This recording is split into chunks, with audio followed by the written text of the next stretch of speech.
प्रिय छात्रों, जैसा कि आप सबको ज्ञात होगा कि कल हम लोगों ने 10वां पाठा सुभाष चंद्र पढ़ा था।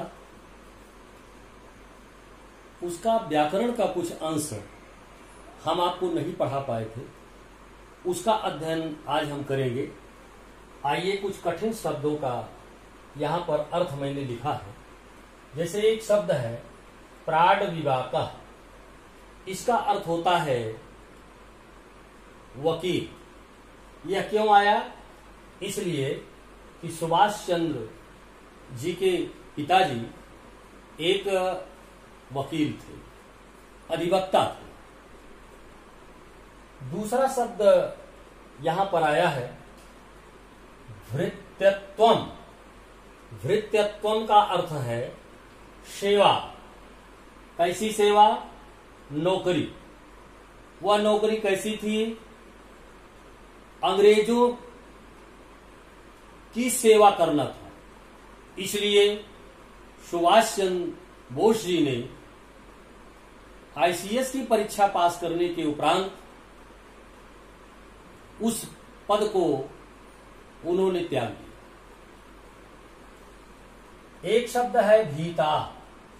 भीता का अर्थ होता है डरा हुआ, भयभीत। अंग्रेज सुभाष चंद्र बोस के संकल्प से डर गए थे और वो इतना भयभीत हो गए थे कि उनकी खोज में लग करके उनको पकड़ना चाहते थे, फिर भी नहीं पकड़ पाते थे। बहिर्गतः। बहिर्गतः का अर्थ है बाहर जाना। बहि का अर्थ है बाहर, गता का अर्थ है जाना।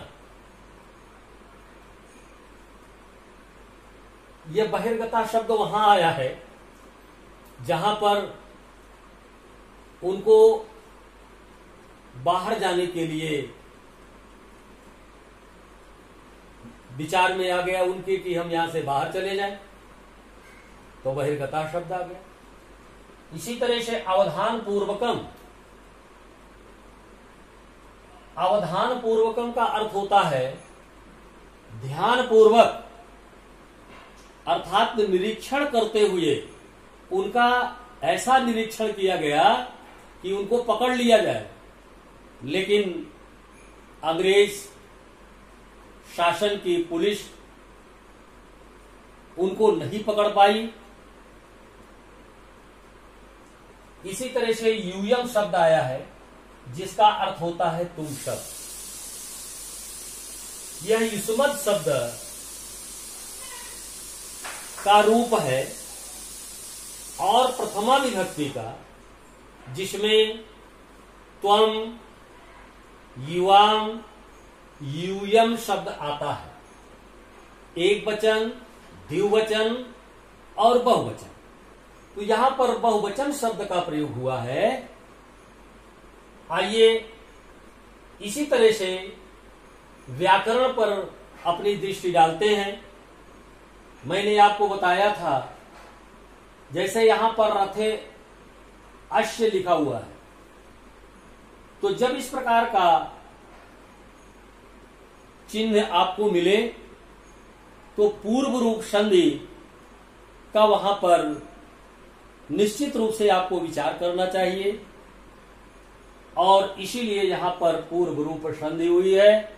हम इसका सूत्र और इसकी विस्तृत चर्चा आपके व्याकरण में करेंगे, क्योंकि हमारा जो एक विचार है संस्कृत दिग्दर्शिका के अध्ययन और अध्यापन का, कि अधिक से अधिक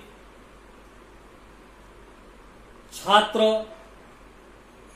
पूरे उत्तर प्रदेश के लगन और निष्ठा के साथ पढ़ सकें संचार माध्यम से। तो मैं इसका कुछ भी पोर्शन छोड़ना नहीं चाहता। मेरी अवधारणा यही है, मेरा संकल्प यही है। इसलिए हम लोग अभी एक भाव के रूप में व्याकरण की चर्चा कर रहे हैं। जैसे तद शब्द आता है सुभाष चंद्र बोस के लिए, वह उनके लिए वह आया है, तो वह का तात्पर्य होता है कि तद शब्द पुल्लिंग भी है, स्त्रीलिंग भी है, नपुंसक लिंग भी है। रूप इसका कैसे चलेगा? सह तौ ते, तम तौ तान, तेन ताभ्याम तई, इस तरह से रूप चलता है। और अशमद शब्द अहम आवाम वयम, माम आवाम अस्मान, मया आवाभ्याम अस्माभि। अब इस तरह से हम सब तो नहीं पढ़ पा रहे हैं यहां पर, लेकिन जैसे युष्मत, युष्मत का अर्थ होता है तुम, त्वम, उसका रूप चलता है त्वम, युवाम, यूयम। तो इन शब्दों का याद होना बहुत आवश्यक होता है, क्योंकि व्याकरण का जो ढंग है वह इस तरह से विभाजित किया गया है कि हम व्याकरण को एक तो शब्द रूप में पढ़ लेते हैं, दूसरे धातु रूप में पढ़ते हैं। जैसे पढ़ना पठ धातु है, जाना गम धातु है, पा पीना, इन सब धातुओं के रूप अलग अलग ढंग से चलते हैं। तो हमें व्याकरण का ज्ञान कराना बहुत ही आवश्यक है। इसकी विस्तृत चर्चा हम लोग आगे करेंगे। आज हम अपने 10वां पाठा के सुभाष चंद्र पाठ का व्याकरण यहीं पर समाप्त करते हैं। हम लोग पुनः आगे का अध्ययन अपने कार्यक्रमानुसार, जैसा कि अनवरत चल रहा है, हम लोग अगला पाठ पढ़ेंगे। मुझे पूर्ण विश्वास है कि जिन गद्यांशों को मैं यहां पर, अथवा पद्यांश का मतलब श्लोक, जिस गद्यांश को, जिस श्लोक को जिस पाठ में मैं पढ़ाता हूं, आपका उद्देश्य होना चाहिए कि आप उसका अभ्यास करें, लिख करके करें। हमारा एक दिन का जो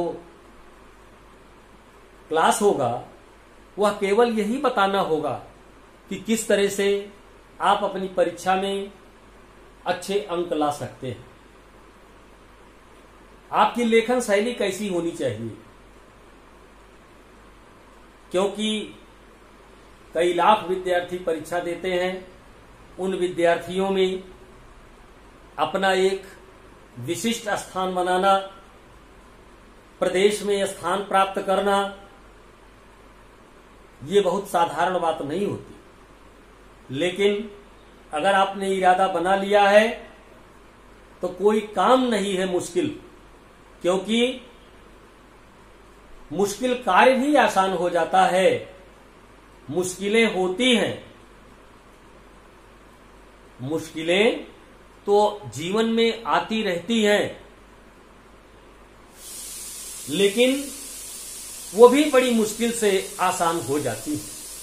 मुश्किलें आसान होती हैं बड़ी मुश्किल से, और विद्यार्थी बनता है बड़ी मुश्किल से, और अपनी पहचान बनाता है बड़ी मुश्किल से।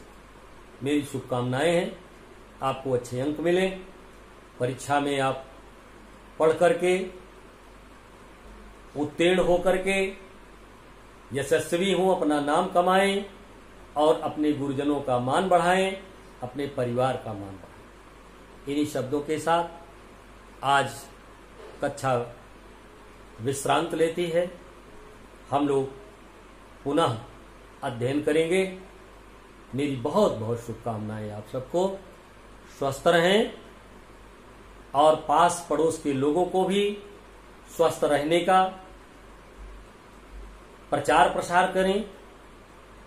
घर में ही रह करके बहुत ही आवश्यक काम हो तभी घर से निकलें, क्योंकि कोरोना जैसी महामारी से हम सब लोग तभी छुटकारा पा सकते हैं जब हम अक्षरशः अनुशासित होकर के अपने प्रदेश के मुख्यमंत्री का और अपने देश के यशस्वी प्रधानमंत्री के निर्देशों का पालन करें।